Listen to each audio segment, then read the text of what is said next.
Mr. President, today we stand on the cusp of selecting the 9th Secretary General of the United Nations. The last report of Secretary General Ban Ki-moon, contained in document A/71/1 on the work of the organization, is therefore an appropriate inflection point to examine what are the main challenges that face us and what are the means and mechanisms to mend. These are not simple issues, nor are they small in number. However, due to paucity of time, I will focus on just 3 examples relating to peace and security that are emblematic of the problems we face. Mr. President, in an increasingly interconnected world where we have seen globalization of everything, from propaganda to violence, technologies to cyber attacks, terrorism to ill effects of climate change, conflicts to narco networks, the response mechanisms that we have in place in the only global organization of our times are inadequate.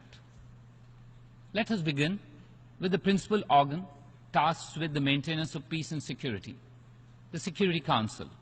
It met formally this year on about 180 occasions, informally perhaps more than 400 times. Despite this, on cardinal issues such as Syria, we see inaction.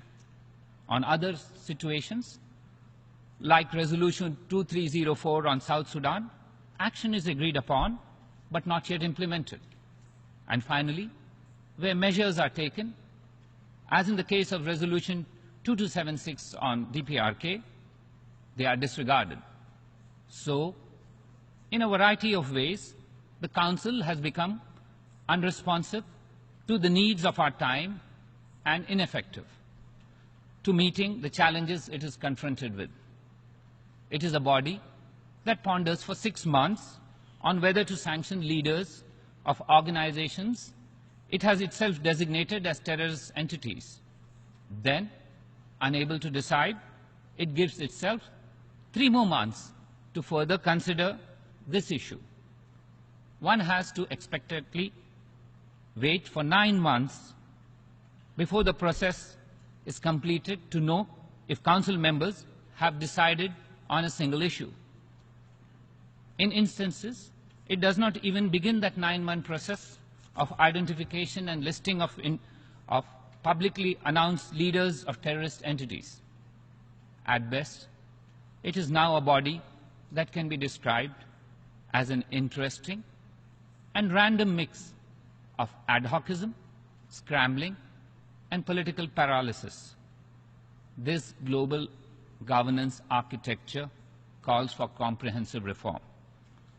Mr. President, our public consciousness is being ravaged daily by incessant acts of terrorism, targeting innocent people, our civilizational heritage, and increasingly the socio-economic infrastructure of our societies, especially in vulnerable developing countries. Yet, on the issue of terrorism, the UN is yet to come up with a coherent policy, let alone take the lead on one of the biggest threats to global peace and security. As many as 31 entities within the UN system deal with some aspect of countering terrorism. We have learnt of the adage that too many cooks spoil the broth. This is clearly the case, as coherence and coordination is missing. It is near impossible to argue the case of relevance of the UN on the issue of terrorism, where even an adoption of an international norm to prosecute or extradite terrorists evades us despite 20 years of talk. Inability to address what is amongst the most dangerous of scourges faced by states and societies collectively since World War II raises questions about the relevance of our organization to the very lives of the people who we are bound by the Charter to act on behalf of. The choice of relevancy requires a willingness to address what is staring us in the face. Yet, we look away. We look away as some amongst us stall our collective efforts, as they use terrorists as proxies in their territorial quest. Today, we have heard one such lone voice again a short while ago, making claims to an integral part of my country. This comes from a country which has established itself as the global epicenter of terrorism. Such claims find no resonance amongst the international community.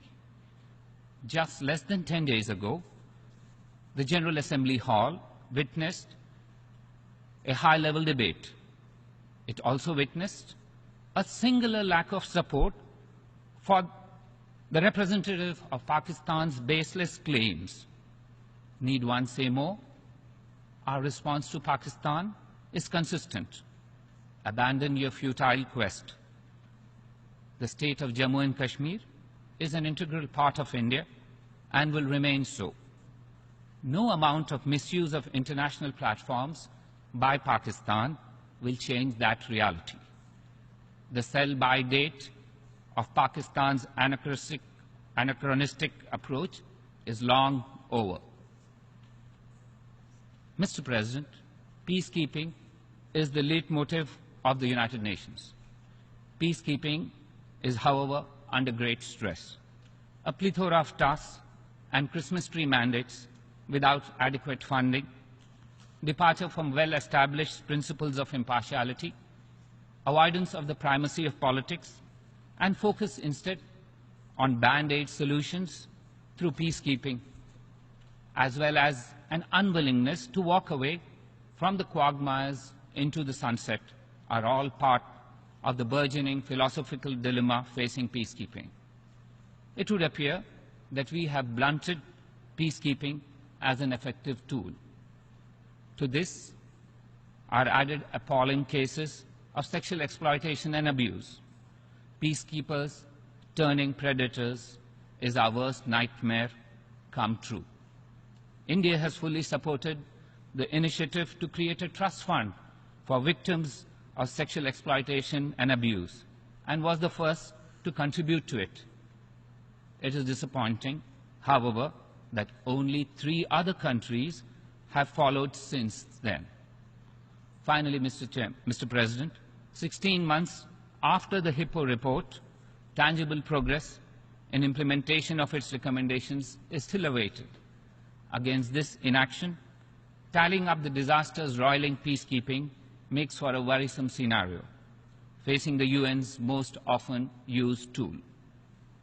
Mr. President, these are 3 key issues, but they are also examples of the diagnosis of many that ailments need to be addressed. It therefore raises the question of, are we failing in our duty to address these and other problems that the organization suffers from? Observing the International Day of Nonviolence at the UN just 3 days ago, we heard a dictum coined by Mahatma Gandhi in his interaction with the UN as far back as in 1947. He had said, and I quote, "Begin with the Charter of Duties of Man, and I promise the rights will follow as spring follows winter." Gandhi believed that if each fulfilled his or her duties to others, no one's rights will be violated. Adherence to our duties will correct a lot of what imperils us today. The duty to change what is not working is inherent in our commitment to the UN Charter. What we have is an organization that is ailing in many ways. As member states, it is part of our duties to address these ailments. Now, Mr. President, is as good a time as any to begin that venture. I thank you, Mr. President. Je remercie. I thank the Permanent Representative of India.